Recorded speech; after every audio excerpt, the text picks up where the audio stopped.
Hello! Melbourne is about to experience high temperatures these 2 days. I had a headache with my water-cooled air conditioner. That is, when it opens, there's wind and the air conditioner comes down. Later found the reason. That's why it's called diarrhea. Clear. The purge valve is broken.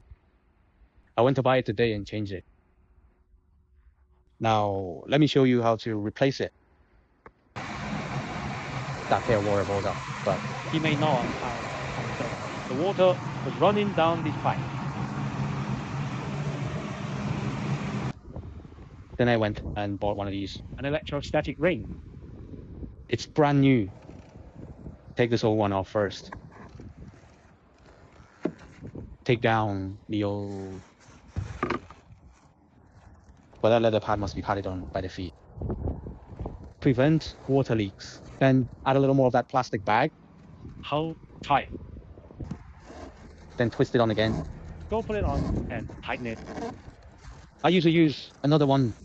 This is light. Just, I clamped it with another pair of pliers because it's plastic. yes, it's very large. Open your mouth. Then A, the opening of the wrench is not large enough. use this. A little better. It won't be damaged. And then underneath.